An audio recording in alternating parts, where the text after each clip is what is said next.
Electric line of force will be defined as the curve along which a small positive charge would tend to move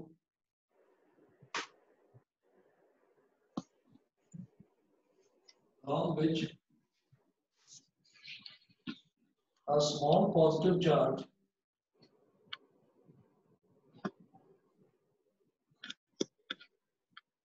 will tend to move small positive charge will tend to move when free to do so in an electric field and free to do so in an electric field and free to do so in an electric field and the tangent to which at any point and the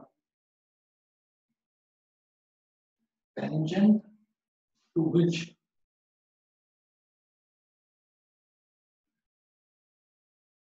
at any point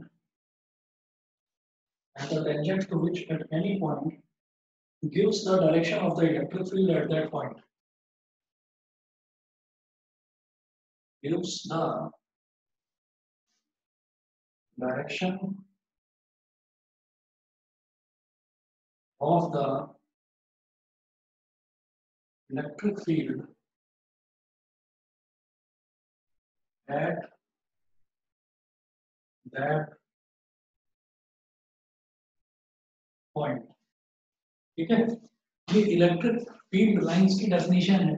An electric line of force may be defined as the curve along which a small positive charge will tend to move when free to do so in an electric field. ठीक, इसमें क्या होता है कि अगर मान लीजिए मैंने कोई एक पॉजिटिव चार्ज को किसी इलेक्ट्रिक फील्ड में रख दिया और इलेक्ट्रिक फील्ड में मैंने रख दिया. अब मान लीजिए मुझे नहीं पता कि इलेक्ट्रिक फील्ड किस डायरेक्शन में, मैं नहीं जानता, तो हमने ये कहा कि मान लीजिए ये एक इलेक्ट्रिक फील्ड दे रखा है यहाँ पर, इस इतने एरिया में इलेक्ट्रिक फील्ड है ना.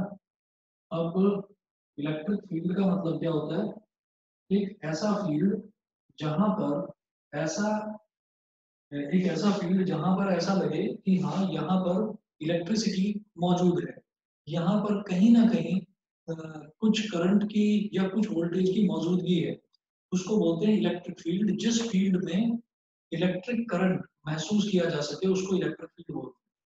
जैसे मैग्नेटिक फील्ड क्या होता है कि अगर मान लीजिए कहीं पर भी कोई मैग्नेट है, मान लीजिए यहाँ पर मैग्नेट है, ये मान लीजिए एक मैग्नेट है, इस मैग्नेट के पास मैं एक छोटा सा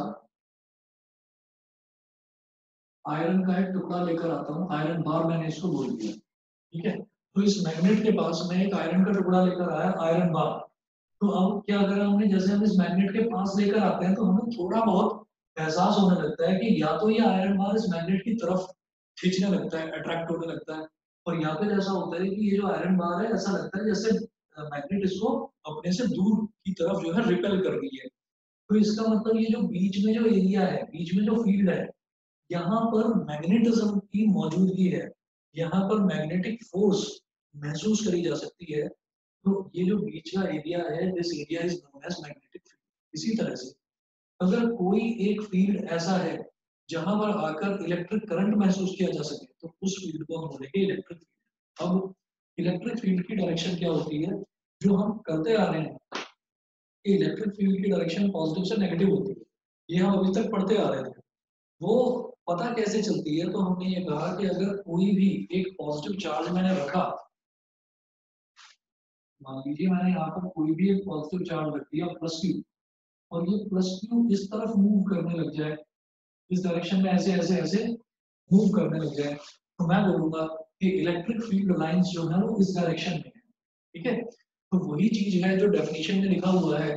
N electric line of force may be defined as the curve along which a small positive charge will tend to move when free to do so in an electric field.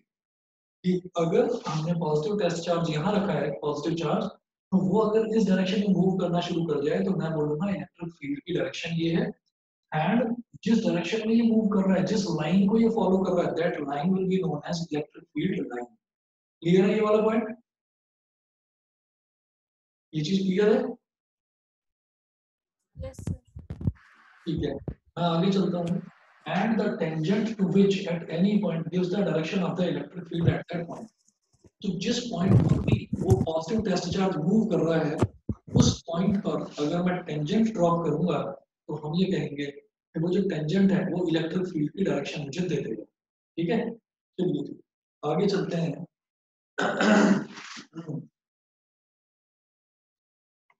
अच्छा आकृति, school की classes कब तक चलती हैं तुम्हारी? Sir मेरी online classes नहीं होती हैं स्कूल की, मींस हाँ, किस टाइम से किस टाइम तक कंप्यूटेड होती है? वीडियोस, रिकॉर्डेड वीडियोस आती हैं। हाँ, सर वैसे तो मेरी 10 o'clock तक ओवर हो जाती है, मतलब रिकॉर्डेड आती है हमको, हम लोग किसी भी टाइम देख सकते हैं, अच्छा, लाइव नहीं मतलब चलती है। रिकॉर्डिंग आती है सुबह 10 बजे यस सर। और फिर आप थ्रू आउट द डे कभी भी देख सकते हो। Yes sir. अच्छा, मतलब ऑनलाइन नहीं चलती है, लाइव नहीं चलती क्लास? बस सर मैथ्स की चलती है सुबह 6 बजे, 6 से 7। सुबह 6 बजे? Yes sir. अरे कमाल है, बहुत सुबह चल रही है तो क्लास। और यस सर। जूम पर ही चलती है? यस सर, जूम पर ही होती है। तो इतनी सुबह क्लास का क्या मतलब, क्या रीजन देते हैं वो? सर वो ना गेस्ट टीचर है तो इस वजह से ना ऐसी है, अच्छा अच्छा उनका अच्छा, न्यू टीचर। ठीक ठीक ठीक, वही रहता होगा और जूम पर ही पढ़ाते होंगे। Yes sir. तो वही रीजन होगा, टाइम नहीं होगा उनके पास, इस वजह से सुबह 6 बजे ले रहे होंगे क्लास। Yes sir. चलिए ठीक है। चलो तो हमने कहा and the tangent to which at any point gives the direction of the electric field. तो इलेक्ट्रिक फील्ड के आगे अब ये इलेक्ट्रिक फील्ड लाइंस जो हैं ये किस तरीके की दिखती हैं ये देखना है।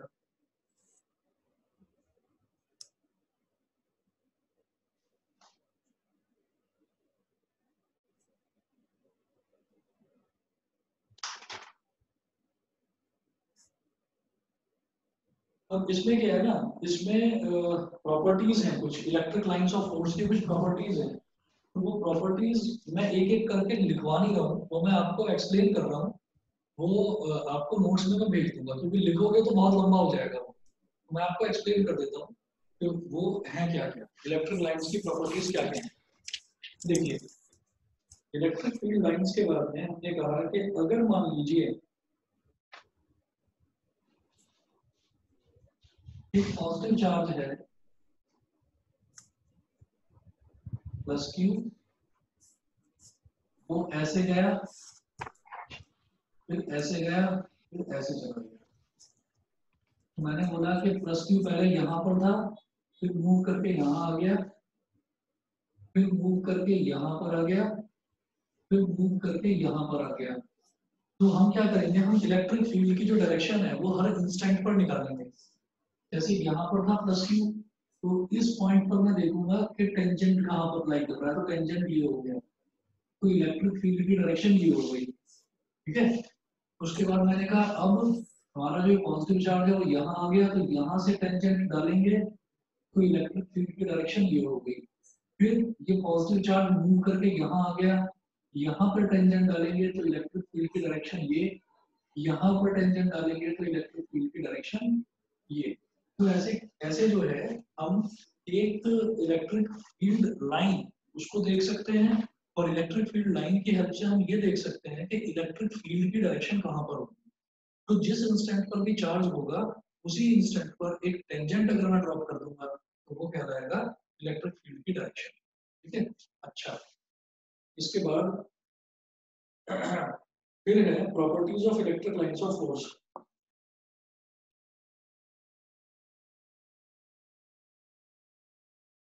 Properties of electric lines of force.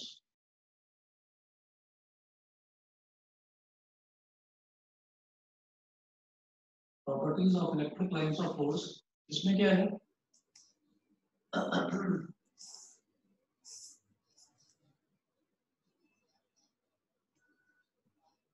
Properties of electric lines of force में क्या, सबसे पहली प्रॉपर्टी आपको बता देता हूँ। पहली प्रॉपर्टी क्या है कि जो इलेक्ट्रिक लाइन ऑफ फोर्स होती है ना, वो कंप्लीट कर्व्स होते हैं, उनके बीच में कोई भी ब्रेक नहीं होता। ठीक है, मैं पहली प्रॉपर्टी इसकी बता रहा हूँ। पहली प्रॉपर्टी है the lines of force are continuous smooth curves without any breaks. ठीक, ये होती है कंटिन्यूअस कर्व्स। मतलब अगर इलेक्ट्रिक लाइन ऑफ फोर्स ऐसी है तो इसके बीच में कोई ब्रेक नहीं होता, ऐसे नहीं होता कि बीच में ब्रेक हो रखे हो। ठीक है, ये लगातार होती है, इसके बीच में कोई ब्रेक नहीं होता। पहली प्रॉपर्टी तो ये है, they are continuous curves. Second property है इसकी, the lines of force start at positive charge and end at negative charge. They cannot form closed loops.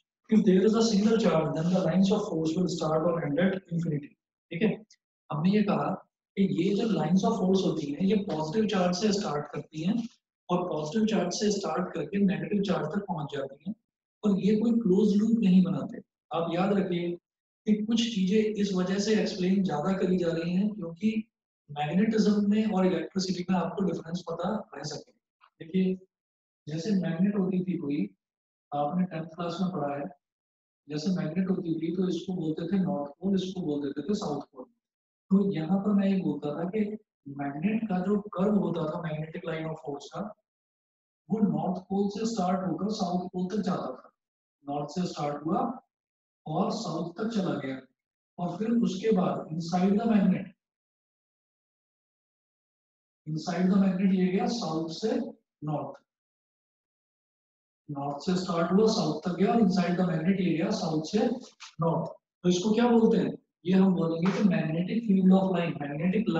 Magnetic field lines जो होती हैं वो हमेशा क्लोज्ड कर्व होती हैं, कि नॉर्थ से शुरू हुई और घूम फिर कर वापस नॉर्थ पर आ गई।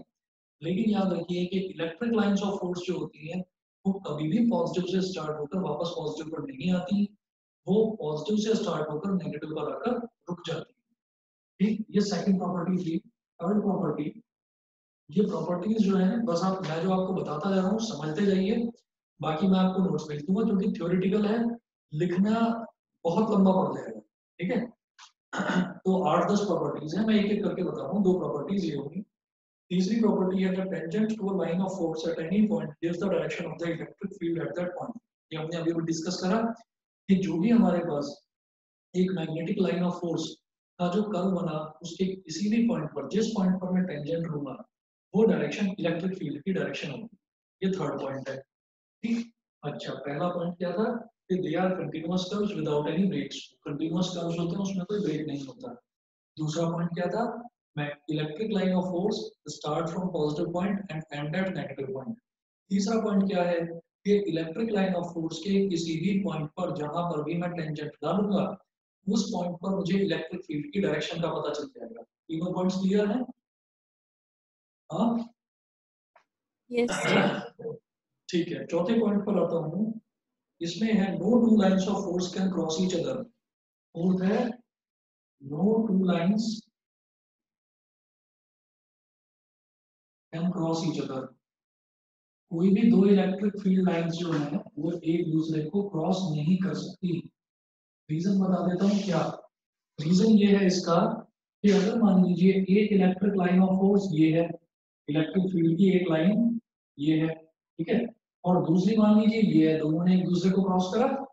तो अगर मैं इस कर्व की देखूं तो इस पॉइंट पर इलेक्ट्रिक फील्ड की डायरेक्शन ये हो गई, और अगर मैं इस कर्व को लेकर चलूं तो इस पॉइंट पर इलेक्ट्रिक फील्ड की डायरेक्शन ये हो गई। And at a particular point direction of electric field will be one only.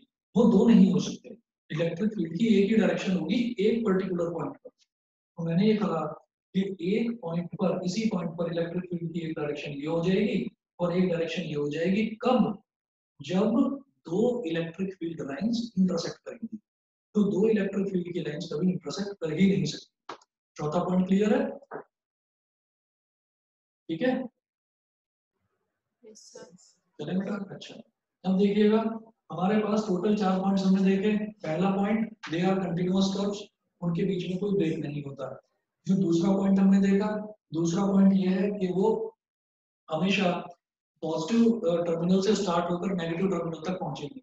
तीसरा पॉइंट जो हमने देखा था, तीसरे पॉइंट में हमारे पास ये था कि ये जो इलेक्ट्रिक फील्ड की जो लाइंस होती हैं, इलेक्ट्रिक फील्ड की लाइंस जो हैं वो हमेशा उसके किसी भी पॉइंट पर अगर मैं टेंजेंट लूंगा तो वो इलेक्ट्रिक फील्ड की डायरेक्शन को बताएगा। चौथा पॉइंट ये है कि कोई भी इलेक्ट्रिक फील्ड लाइंस आपस में एक दूसरे को क्रॉस नहीं कर सकती, इंटरसेक्ट नहीं कर सकती। फिर पांचवें पॉइंट की बात करते हैं। पांचवा पॉइंट है, the lines are always normal to the surface of a conductor on which the charges are in equilibrium. अगर मैं किसी कंडक्टर की बात करूं,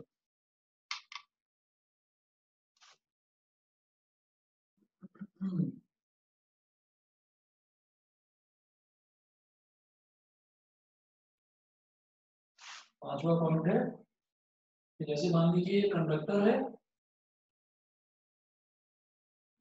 तो कंडक्टर की जो सरफेस है उस सरफेस पर इलेक्ट्रिक फील्ड लाइन हमेशा नॉर्मल होगी। इलेक्ट्रिक फील्ड की जो लाइन है वो कंडक्टर की सरफेस पर हमेशा नॉर्मल होगी। ठीक है, अच्छा जी।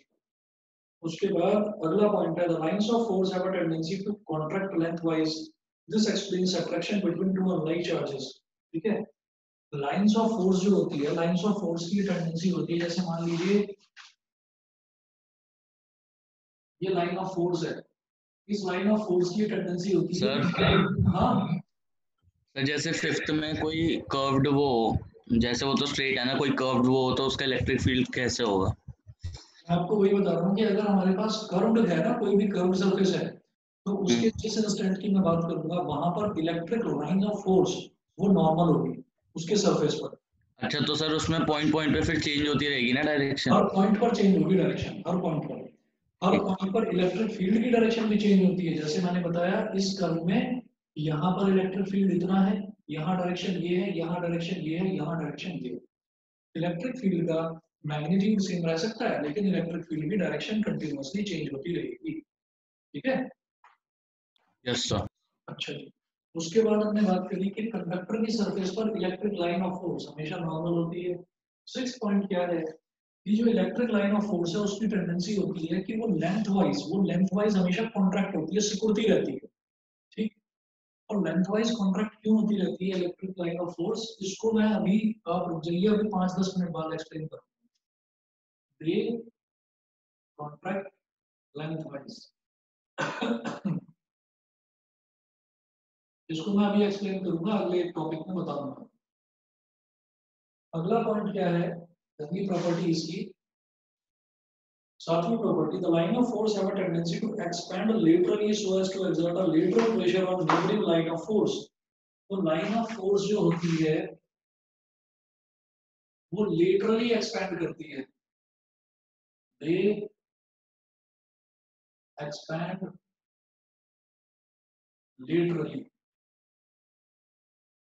लेटरली का मतलब क्या है कि यहां से थोड़ा बहुत एक्सपैंड होने की कोशिश करेगी और इस तरफ को, और थोड़ा इस तरफ एक्सपैंड होने की कोशिश करेगी। मैं नहीं कह रहा हूँ कि वो एक्सपैंड हो ही जाएगी, क्यों होगी? टेंडेंसी टू एक्सपैंड, उनकी टेंडेंसी होती है एक्सपैंड होने की, ताकि वो जो आसपास की जो इलेक्ट्रिक लाइन ऑफ फोर्स है उन पर प्रेशर बनाती रहती है लगातार। ठीक, टोटल 7 प्रॉपर्टी, सातों की सातों प्रॉपर्टी। हाँ क्या बोल रहे हो बताओ सर, आइसोलेटेड कंडीशंस में तो नहीं होगी ना एक्सपैंड? आइसोलेटेड कंडीशन का मतलब ये है कि अगर कोई सिंगल चार्ज होगा, सिंगल चार्ज के लिए कोई भी चीज लाइक ये एग्जिस्ट नहीं करेगी। ठीक, ठीक है। आइसोलेटेड कंडीशन में ये एग्जिस्ट नहीं करेगी। आइसोलेटेड चार्ज में, अभी बताता हूँ, 1 मिनट रुको। हमने ये कहा कि दे आर कंटिन्यूअस कर्व्स। पहली प्रॉपर्टी ये बोली इलेक्ट्रिक लाइन ऑफ फोर्स की, पहली प्रॉपर्टी मैंने बोली कि ये कंटिन्यूअस कर्व होते हैं विदाउट एनी ब्रेक। ठीक है, अच्छा चलो जी। अगर मैं आइसोलेटेड चार्ज यानी कि एक सिंगल चार्ज की बात करूं तो भी एक कर्व ही बनेगा। ठीक है, पहली चीज। दूसरी प्रॉपर्टी पर आ जाते हैं। दूसरी प्रॉपर्टी में ये है कि ये जो इलेक्ट्रिक लाइन ऑफ फोर्स होती है ना, इलेक्ट्रिक लाइन ऑफ फोर्स हमारी पॉजिटिव टर्मिनल से स्टार्ट होकर नेगेटिव टर्मिनल तक जाती है। लेकिन जब मैं आइसोलेटेड चार्ज यानी कि एक सिंगल चार्ज की बात करता हूँ तो सिंगल चार्ज के केस में जो इलेक्ट्रिक लाइन ऑफ फोर्स है वो स्टार्ट होती है अपनी पोजीशन से और जाती कहाँ तक है, इंफिनिटी तक जाती है। क्यों? क्योंकि चार्ज ही एक है। अगर चार्ज ही एक है तो इसका मतलब मुझे पता ही नहीं अगला नेगेटिव चार्ज उसे कहाँ मिलने वाला है अगर वो पॉजिटिव चार्ज है तो। और अगर वो नेगेटिव चार्ज है तो मुझे पता ही नहीं उसको अगला पॉजिटिव चार्ज कहाँ मिलने वाला है, क्योंकि हमने कहा कि एक ही चार्ज है दुनिया में बस। अब वो कहाँ तक जाएगा, कहाँ जाकर रुकेगा हमें नहीं पता, इंफिनिटी तक जाएगा। थर्ड पॉइंट क्या था? थर्ड पॉइंट हमने ये बोला था, प्रॉपर्टी जो थी वो इसकी ये थी कि इलेक्ट्रिक लाइन ऑफ फोर्स के किसी भी पॉइंट पर अगर मैं टेंजेंट डालूं तो इलेक्ट्रिक फील्ड की डायरेक्शन आ जाती है। फोर्थ पॉइंट क्या था कि इलेक्ट्रिक लाइंस की कोई भी दो electric line of force they can not cross each other because at the point of intersection there will be two directions of electric field and that is not possible. Fifth point क्या है कि at the surface of a conductor the direction of electric line of force is always normal to the normal मतलब perpendicular to the surface of conductor. छठा point क्या है कि they have a tendency to contract lengthwise मतलब lengthwise वो सिकुड़ने की contract होने की टेंडेंसी रखते हैं। इसको हम अभी एक्सप्लेन करेंगे बाद में, अभी होल्ड पर डालो इसको। सेवंथ में क्या है, they have a tendency to expand laterally laterally expand होते हैं और neighbouring electric line of force पर प्रेशर डालते हैं। आठवां प्रॉपर्टी, इसकी आठवीं प्रॉपर्टी देखिए,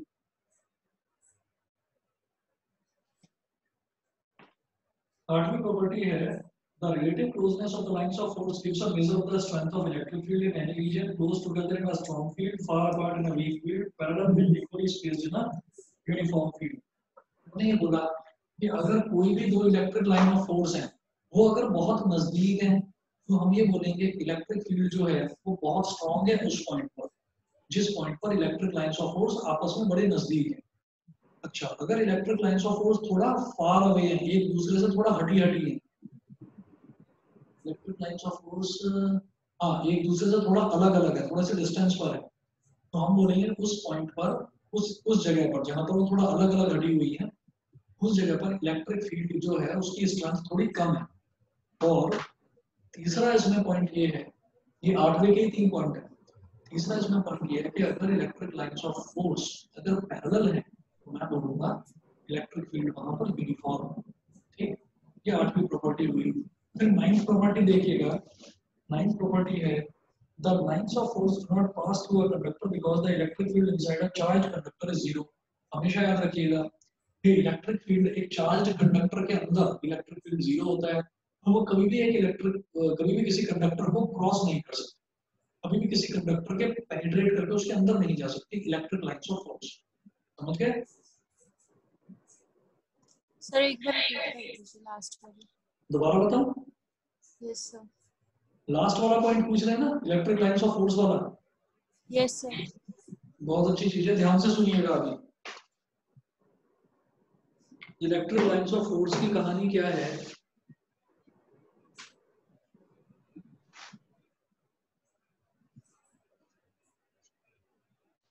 मेरे पास ये कंडक्टर है, इस कंडक्टर के चारों तरफ एक फील्ड होता है जिसको मैं बोलता हूं इलेक्ट्रिक फील्ड।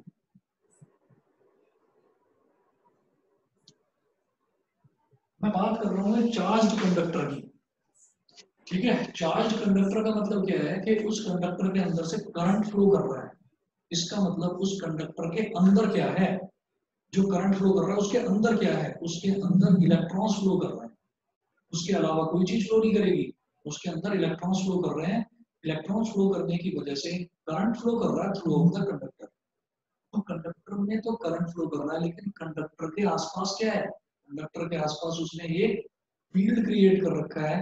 कंडक्टर के आसपास एक फील्ड है, वो है इलेक्ट्रिक फील्ड।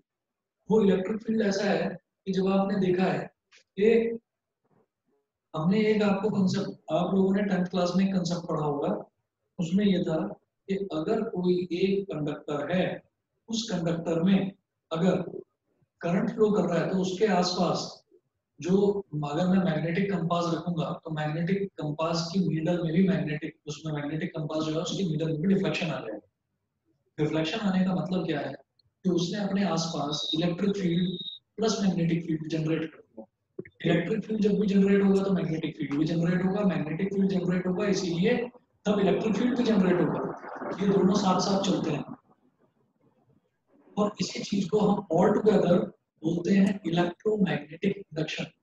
EM waves जो आपने सुना होगा कि हार्मफुल इलेक्ट्रोमैग्नेटिक रेडिएशंस निकलती हैं मोबाइल फोन्स में, which is not good for health, ये आप लोग आजकल सुनते ही रहते हैं। ठीक, अच्छा, तो इसका मतलब क्या है कि एक कंडक्टर जिसमें करंट फ्लो कर रहा है उसके आसपास इलेक्ट्रिक फील्ड होगा, तो कंडक्टर के चारों तरफ इलेक्ट्रिक फील्ड होगा, इलेक्ट्रिक फील्ड होगा तो कंडक्टर के चारों तरफ क्या होंगी, इलेक्ट्रिक लाइंस ऑफ फोर्स होंगी।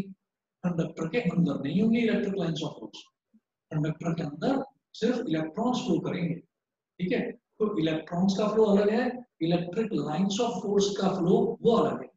इलेक्ट्रिक लाइंस ऑफ फोर्स कभी भी कंडक्टर के अंदर नहीं जा सकती। तो 9th पॉइंट यही है कि no electric line of force can go inside a conductor, can cross a conductor. ठीक, इसी तरह से उल्टा भी सोचो कि कंडक्टर के अंदर इलेक्ट्रॉन्स फ्लो कर रहे हैं, इलेक्ट्रॉन्स कभी भी कंडक्टर से बाहर नहीं निकल सकते, वो कंडक्टर के अंदर ही रहेंगे। ये चीज क्लियर हो गई? Yes sir. ठीक है, अच्छा अगला देखते हैं जी। ये हमारी टोटल प्रॉपर्टीज थी इसकी, 9 प्रॉपर्टीज थी। इन 9 प्रॉपर्टीज के बाद 1 मिनट रुक जाइए, जरा पानी पी लूंगा।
उसके बाद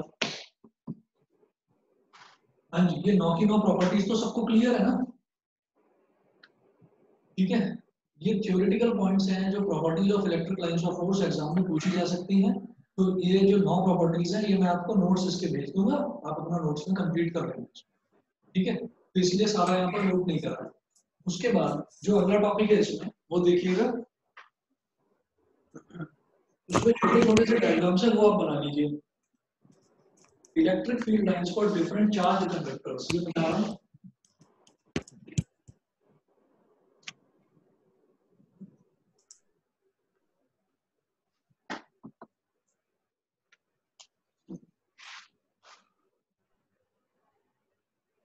इलेक्ट्रिक फील्ड लाइंस फॉर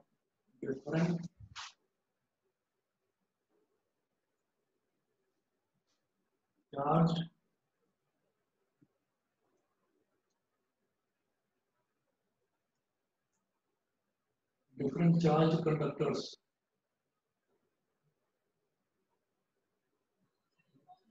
ठीक है, इसमें सबसे पहले देखिएगा, सबसे पहले है पॉजिटिव पॉइंट चार्ज।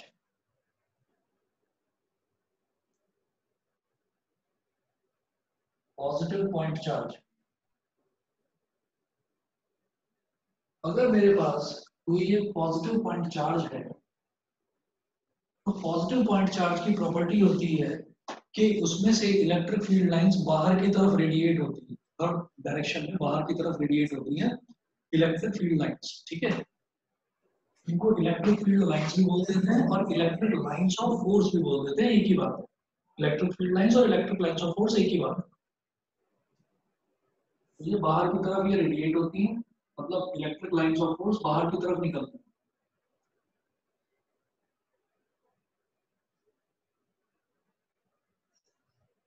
ठीक, पॉजिटिव पॉइंट चार्ज में ये हो गया। सेकंड है negative point charge.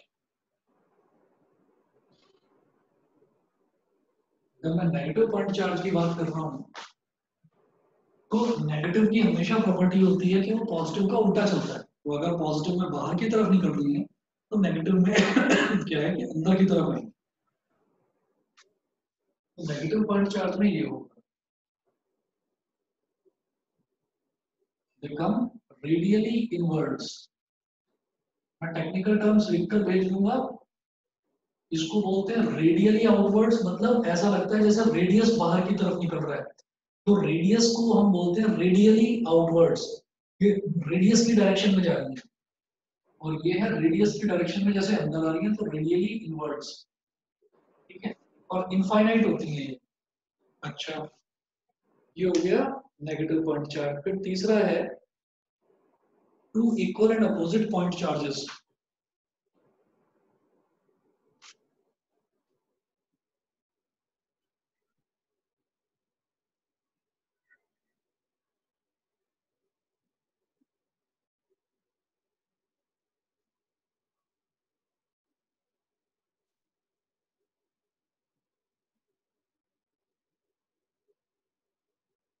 To equal and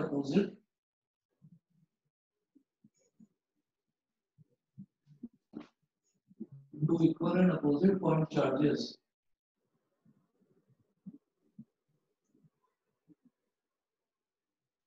equal and opposite point charge मतलब क्या हो गया, जैसे एक डाइपोल होता है कि एक पॉजिटिव चार्ज है और एक नेगेटिव चार्ज है, उसमें इलेक्ट्रिक लाइंस ऑफ फोर्स किस तरीके से होंगी, वो ऐसे होंगी। एक पॉजिटिव चार्ज यहाँ ले लिया, एक नेगेटिव चार्ज यहाँ ले लिया, पॉजिटिव से नेगेटिव इधर से भी, इधर से पॉजिटिव से नेगेटिव, पॉजिटिव से नेगेटिव। ये पॉजिटिव से निकली, दूर कहीं जाकर ये दूर से कहीं लूप कंप्लीट करके नेगेटिव में आएगी। ऐसे ही ये पॉजिटिव से निकली, दूर से कहीं लूप कंप्लीट करके नेगेटिव में आएगी। ठीक है, ये हो गया।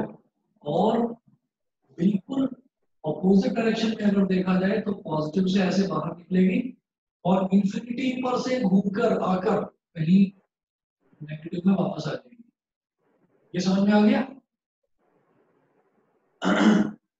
ये हो गया equal and opposite point charges. उसके बाद अगला लिखेंगे, फोर्थ है two equal and positive point charges.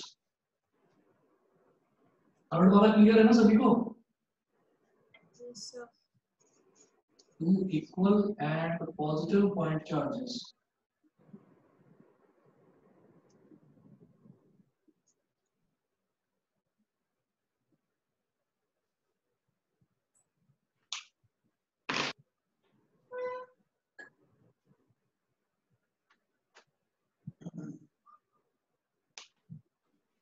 ठीक है, जब इक्वल और पॉजिटिव पॉइंट चार्जेस की बात कर रहे हैं तो आप देखिए इधर भी पॉजिटिव चार्ज और इधर भी पॉजिटिव चार्ज, दोनों तरफ पॉजिटिव पॉजिटिव चार्जेस हैं।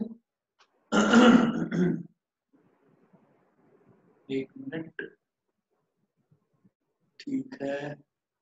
अच्छा, पॉजिटिव और पॉजिटिव, तो पॉजिटिव और पॉजिटिव की क्या प्रॉपर्टी है, ये एक दूसरे को रिपेल करेंगे। एक इधर से रिपेल हो जाएगा, ये वाला भी इधर से रिपेल हो जाएगी, इलेक्ट्रिक लाइन ऑफ फोर्स। दूसरी भी रिपेल, ये भी रिपेल, ये भी ऐसे रिपेल होगी, ये भी ऐसे रिपेल होगी, ये भी,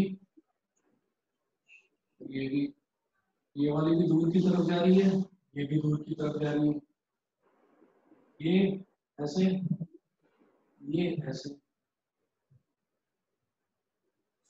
मतलब ये जो है ना, ये दूर की तरफ भागती रहेंगी, लेकिन ये दोनों जो है कहीं भी जाकर टकराएंगे नहीं, क्योंकि दोनों पॉजिटिव चार्जेस हैं। ठीक, अच्छा, इसके बाद है अगला, field lines of a positively charged plane conductor. पांचवा,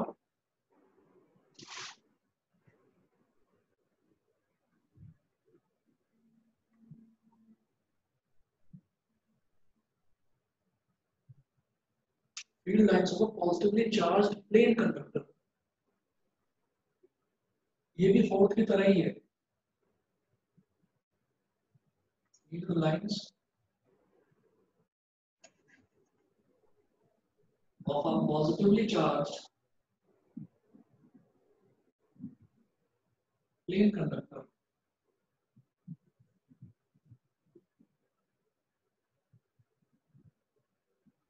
ये पॉजिटिवली चार्ज प्लेन कंडक्टर बना दीजिए। पॉजिटिवली चार्ज प्लेन कंडक्टर का मतलब क्या है कि ऐसा कंडक्टर जो बिल्कुल यूनिफॉर्मली उस पर पॉजिटिव चार्ज जो है वो यूनिफॉर्मली डिस्ट्रीब्यूट कर रखा है, चारों तरफ पॉजिटिव पॉजिटिव पॉजिटिव पॉजिटिव ये चार्ज रखा होता है।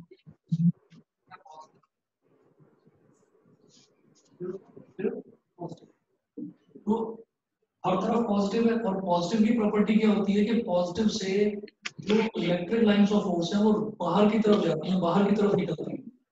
तो इस तरफ भी ये बाहर की तरफ रहेगी, इधर भी बाहर, इधर भी बाहर और इधर भी बाहर, इधर भी बाहर, इधर भी बाहर, इधर भी बाहर और इधर भी बाहर।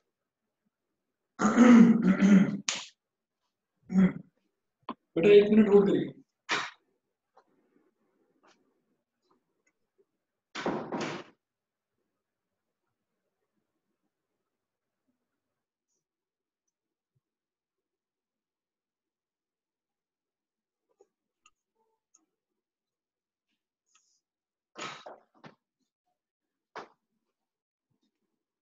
हाँ।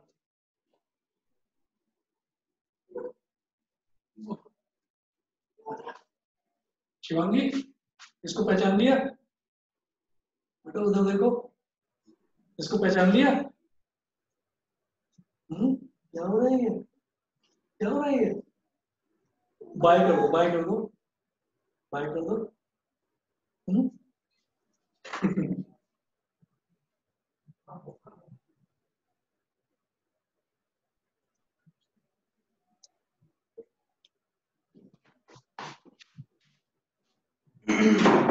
इसका अभी भी यही चल रहा है, जब मैं पढ़ाता रहता हूँ तो बाहर नॉक करती रहती है।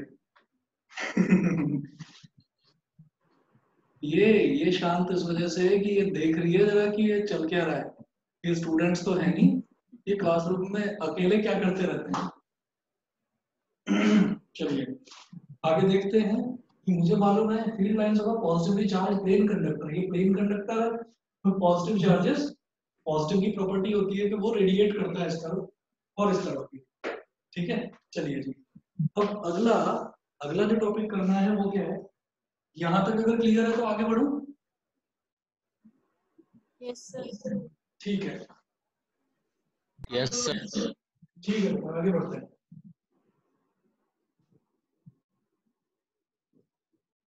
अच्छा, एक चीज हमने ये देखी है कि जो कोई भी लाइन होती है स्ट्रेट लाइन,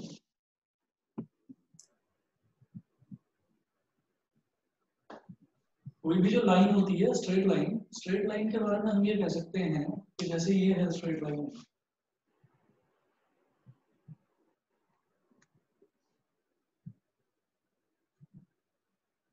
ये स्ट्रेट लाइन है। तो स्ट्रेट लाइन के बारे में जैसे हमने अभी देखा इलेक्ट्रिक लाइन ऑफ फोर्स, तो इलेक्ट्रिक लाइन ऑफ फोर्स की मैं डायरेक्शन बता सकता हूँ कि या तो इस तरफ या इस तरफ। अगर ये लाइन ऐसे बनाई है तो या तो इस तरफ होगी डायरेक्शन या इस तरफ होगी, ऐसे होगी या ऐसे होगी। क्या किसी एरिया की भी कोई डायरेक्शन होती है? एरिया की भी डायरेक्शन होती नो है सर। जैसे, सर एरिया की कैसे डायरेक्शन होती है? अभी बताओ। इसकी डायरेक्शन तो ये हो गई लाइन की, कि लाइन जिस भी डायरेक्शन में जा रही होगी या तो वो आगे की तरफ जाएगी या पीछे की तरफ जाएगी। अब उसके बाद हमने कहा कि अगर मान लो हमारे पास कोई एक एरिया है, मैंने बोला ये हो गया z एक्सिस, ये हो गया y एक्सिस, और फ्रंट की तरफ हम लेते हैं x एक्सिस को। मतलब वैसे तो हमने जो पढ़ा था 2 डायमेंशन में, तो 2 डायमेंशन में हमने देखा था कि ये x एक्सिस होता है, ये y एक्सिस होता है। लेकिन अगर मैं 3D की बात करूं तो 3D में हम ये कह देते हैं कि हॉरिजॉन्टल को y लेते हैं, वर्टिकल को z लेते हैं, और जो आगे की तरफ आ रहा है उसको हम ले लेते हैं x एक्सिस, जो आगे की तरफ आ रहा है। ठीक है, तो ये हमारा x एक्सिस हो गया। अब मैंने कहा कि x और y प्लेन में कोई एक एरिया बनाते हैं, तो x और y प्लेन में एरिया बनाने का तरीका क्या है कि x एक्सिस से एक लाइन y के पैरेलल खींचिए और y एक्सिस से एक लाइन x के पैरेलल खींचिए। तो x एक्सिस से एक लाइन मैंने खींची y के पैरेलल, और y एक्सिस से एक लाइन खींची मैंने x के पैरेलल। ठीक है, ये खींचने के बाद में हम क्या करेंगे, हम इसको शेड कर लेंगे।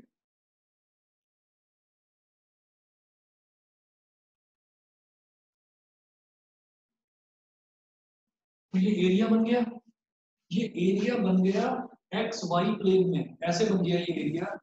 तो अगर मैं इस एरिया को मूव कराने की कोशिश करूं तो ये मूव किस डायरेक्शन में होगा, एक ही डायरेक्शन बचती है।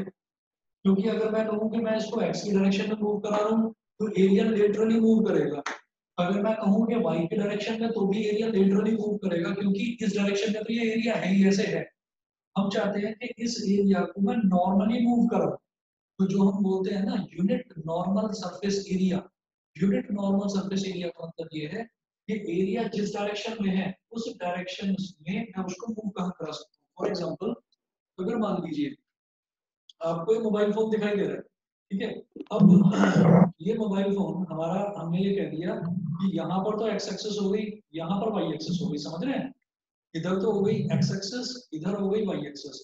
अब एक्स और वाई एक्सिस इस तरीके से है कि एक्स है आगे की तरफ, ये फ्रंट की तरफ, ये तो एक्स एक्सिस है, और जो ये वाली है, ये वाली पूरी की पूरी हो गई वाई एक्सिस, तो जेड एक्सिस बची। अगर मैं इस पूरे एरिया को, इस पूरे सरफेस को मैं नॉर्मली मूव कराना चाहूँ तो मैं ऊपर या तो जेड एक्सिस पर ऐसे लेकर जाऊंगा या जेड एक्सिस में ऐसे मैं इसको नीचे लेकर जाऊंगा। हमारे पास यही तो तरीका है एरिया को नॉर्मली मूव कराने का।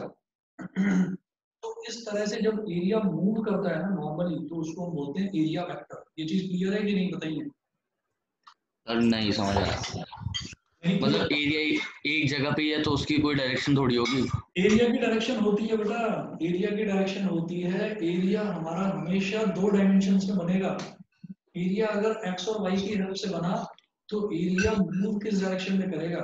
हमने ये कहा कि जैसे मान लीजिए एरिया है हमारे पास, मान लो मान लीजिए ये बुक है, ये बुक रखी है हमारे पास। तो इस बुक में मैंने ये बोला कि ये इसका एरिया है, ये एक्स एक्सिस है और ये वाई एक्सिस है। मैं दोबारा बोल देता हूँ, ये वाली ठीक है एक्स सर। एक्सिस है और ये वाई एक्सिस है। तो ये वाई एक्सिस हो गई, ये एक्स एक्सिस हो गई। तो अब मैं चाहता हूँ कि ये पूरा का पूरा जो एरिया है ना, ये पूरा का पूरा एरिया ये मूव करे किसी एक डायरेक्शन में, कि इस एरिया का हर कंपोनेंट बराबर दूरी मूव करे।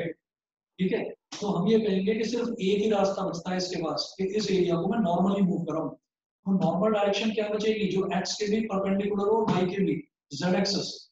तो ये जेड एक्सिस की तरफ जाने लगेगा। सर मैं वही तो, सर वही तो कह रहा था, मतलब जब एक जगह पे रखा हुआ है तब डायरेक्शन नहीं है ना, जब हम हिलाएंगे तब पता चलेगा ना कि ये हाँ एक्स के। हाँ, वो तो लाइन के साथ भी ऐसा ही होता है कि लाइन अगर हाँ एक जगह पर रखी हुई है, लाइन को मूव करेंगे तभी डायरेक्शन होगी, हाँ नहीं तो सर वही, डायरेक्शन नहीं होगी। ठीक है। ठीक है ना, क्लियर है बेटा। Yes sir. चलिए जी, मैं आगे बढ़ता हूँ इसमें।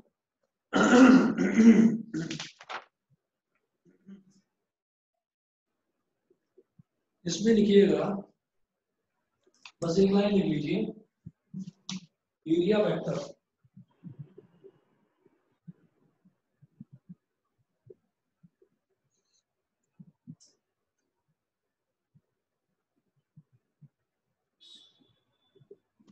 Area vector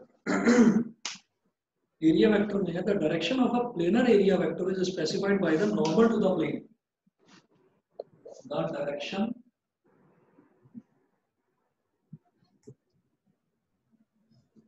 of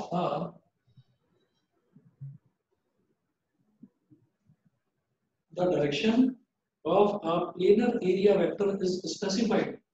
Of a planar area vector is specified. The direction of a planar area vector is specified by the normal to the plane. By the normal to the plane. ठीक है, तो area vector की direction कैसे पता चलती है, normal to the plane. और हम ये कहेंगे कि उसको रिप्रेजेंट कैसे करते हैं, ds vector is equal to ds n cap. ds vector is equal to ds n cap. और ये बता देता हूँ कि कहानी क्या है इसकी, ऐसे है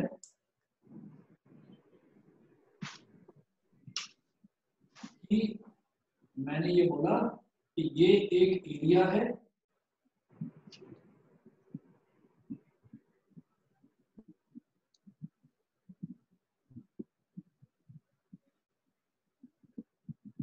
ये जो एरिया हो गया बेटा ये हो गया डीएस, डीएस तो हो गया एरिया,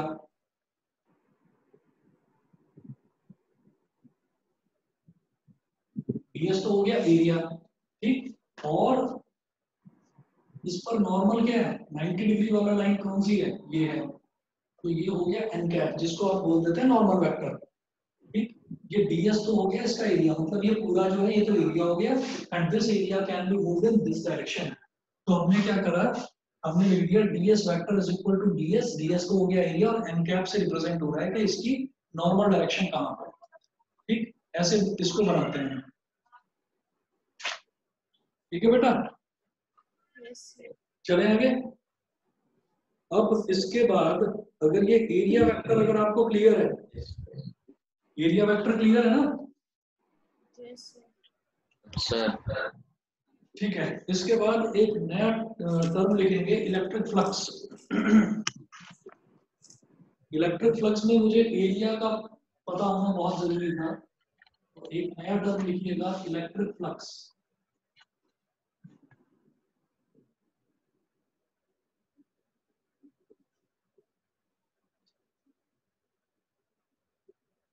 इलेक्ट्रिक फ्लक्स, हाँ जी, इसमें लिखेंगे आप इलेक्ट्रिक फ्लक्स में बस एक लाइन लिखिए, electric flux through a given area held inside an electric field,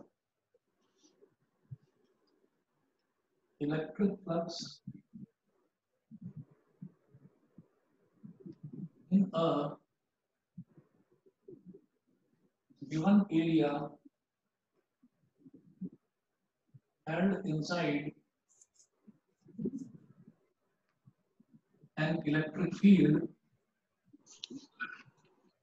an electric field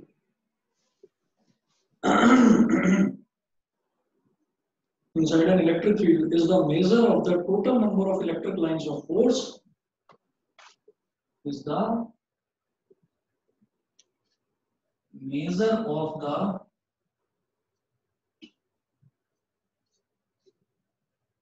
total number of electric lines of force, is the measure of the total number of electric lines of force passing normally through that area, passing normally through that area,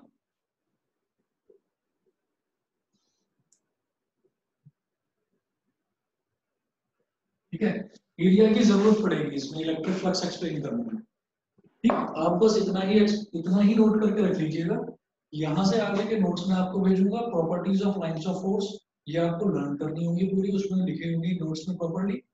उसके अलावा जो ये diagrams हैं, जो आपको 5 अलग अलग तरीके का बताया कि भाई पॉजिटिव चार्ज में इलेक्ट्रिक लाइन ऑफ फोर्स की डायरेक्शन क्या होगी, वो एक एरिया वेक्टर, बस इतना आप पढ़ लीजिएगा।